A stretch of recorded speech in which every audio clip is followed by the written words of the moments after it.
జగన్ రెడ్డిని నమ్ముకుని జైలుకెళ్లే వారి జాబితాలో సినిమా వాళ్లు ఉన్నారని తాజాగా బయటకొస్తున్న స్కాములు, అందులో డబ్బులు నొక్కేసిన వారి పేర్లు నిరూపిస్తున్నాయి. ఎన్నికలకు ముందు నిర్మాతలుగా తమ పేర్లు వేసుకుని ప్రాపగెండా సినిమాలు తీసిన రామ్ గోపాల్ వర్మ, మహీవి రాఘవులు చేసింది దోపిడీనే అని తాజాగా ఆధారాలు వెలుగులోకి వచ్చాయి. ప్రజాధనాన్ని వీరు తమ ఖాతాల్లో వేసుకున్నారు. ఆ డబ్బులతోనే సినిమాలు తీశారు.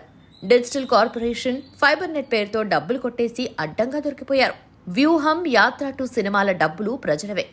వ్యూహం సినిమాలు తీసినందుకు ఆర్జీవీకి చెందిన కంపెనీల పేరుతో డబ్బులు కొట్టేశారు. నేరుగా ప్రజాధనం ఆయన ఖాతాల్లోకి చేరింది.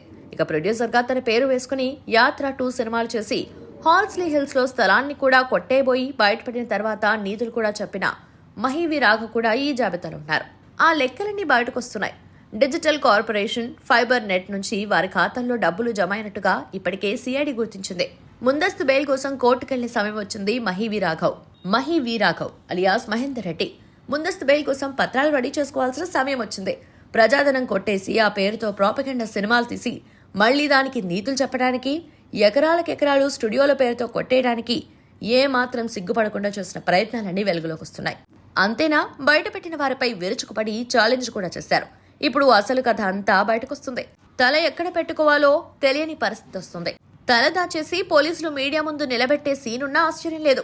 అడ్డుగోలు దోపిడీ, సిగ్గు లేకుండా వితండవాదం. ప్రభుత్వానికి వీడియోలు చేశామని, అందుకే కోట్లకు కోట్లు ఇచ్చారని ఎన్ని కథలు చెప్పినా అసలు కథ ఏంటో డిజిటల్ కార్పొరేషన్ లెక్కలన్నీ బయటకొచ్చేస్తున్నాయి.